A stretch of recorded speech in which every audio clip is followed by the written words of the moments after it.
Ladies and gentlemen, Behind the Line proudly presents to you another exciting edition of the Woke. Turning on the Woke. This episode is brought to you by social worker Shanice. Are you dealing with bouts of depression? Are you a man who was recently banned from utilizing the services in the women's restroom and now you're struggling to locate tampons? Do not let transphobia bring you to your knees. Make an appointment with social worker Shanice. Shanice is a highly trained therapist who primarily focuses on the masculine dream to become feminine. Whether it's transition triage, gender affirming care, your government subsidized insurance guarantee, Shanice will always be there. Book your appointment today by calling 800-BYE-DONG. It's amazing. It is absolutely amazing how fast these formerly woke organizations abandon their woke faith. It's amazing how quickly they denounce their dedication to Wiener, and in some cases, removed Wiener. Several weeks ago, the University of Pennsylvania announced that they were erasing Leah Thomas from history. With the click of a few buttons, Leah Thomas became as unknown as a WNBA dump diver trying to enter a nightclub. According to their newly updated records, there was never a Leah Thomas at the University of Pennsylvania. There was a Will Thomas who was choosing to identify as Leah, but officially speaking, Leah Thomas can no longer claim to be an NCAA champion. Now, just to be clear, this gesture, it was not made in good faith. Administrators at the University of Pennsylvania didn't just suddenly realize they were in the wrong. They didn't realize they were putting young women in incredibly uncomfortable situations. I have never been inside of a women's locker room before, but I assume there are sports bras lying around. I assume the conversations are centered around boyfriends or the latest episode of Ginny and Georgia. What I can tell you with 100% certainty, no one expects to see the supersized wang concealed by a tuck-friendly bathing suit in the women's locker room. The ladies are not expecting to fall in the toilet because the seat was in the unnatural upright position. This reversal from the University of Pennsylvania, it was not made because they realized the error of their ways. The university distanced themselves from Leah Thomas, who they are now referring to as Will.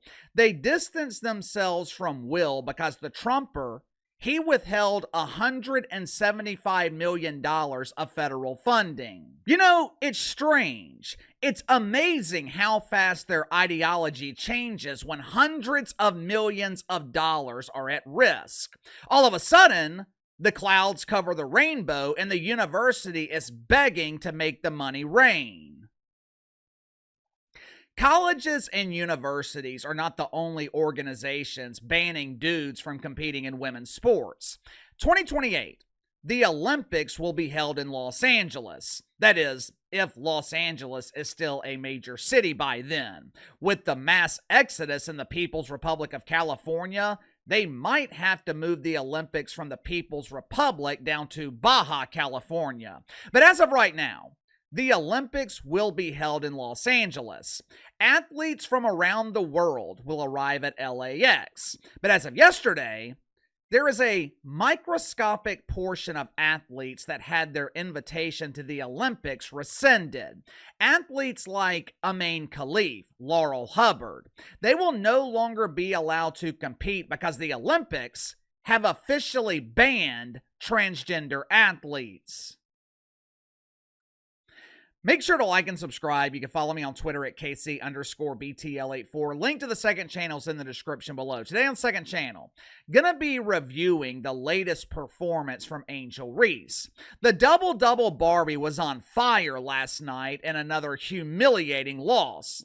The me-bound machine damn near recorded a triple-double. All she needed was one more turnover.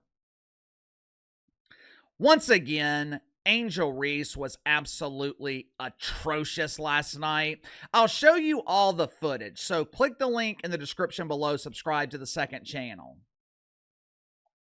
Headline at USA Today: Olympics ban transgender athletes per Trump order.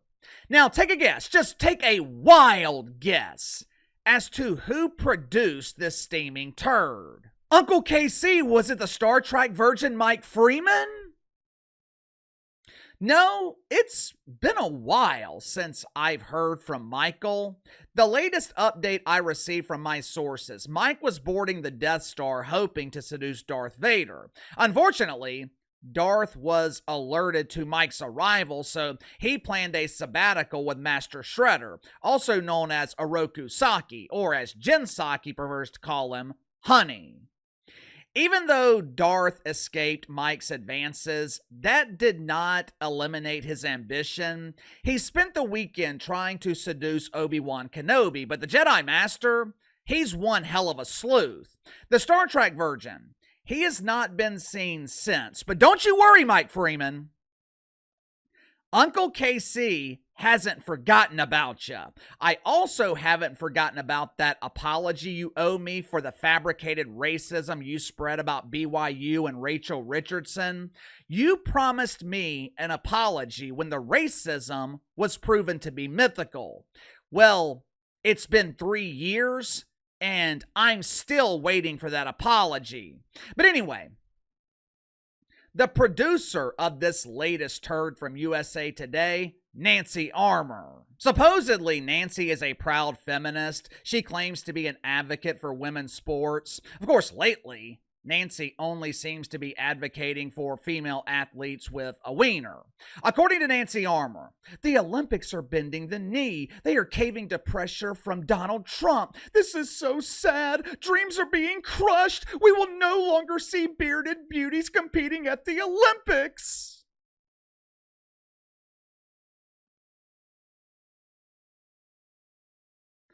The insinuation in the article is this ban is unnecessary because the United States has never had a transgender athlete in the Olympics. Matter of fact, Nancy Armour also claims there's only been one transgender athlete at the Olympics in the last 20 years, Laurel Hubbard.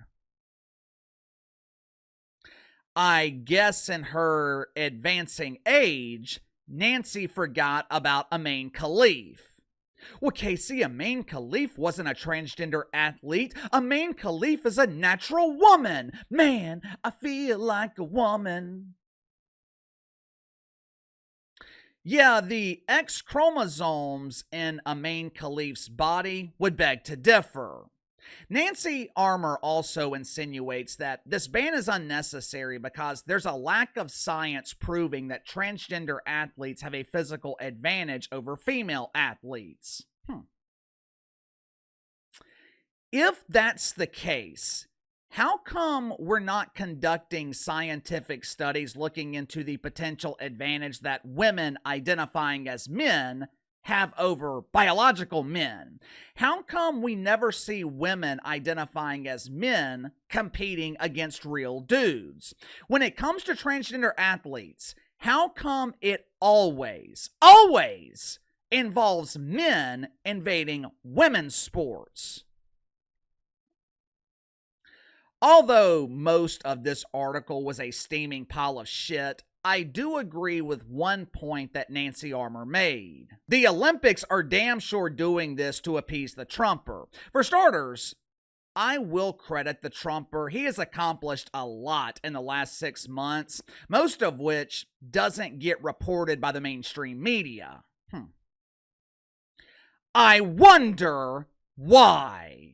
But one of his biggest accomplishments, and he's not done with this yet, but one of his biggest accomplishments, he has damn near eradicated the woke fungus.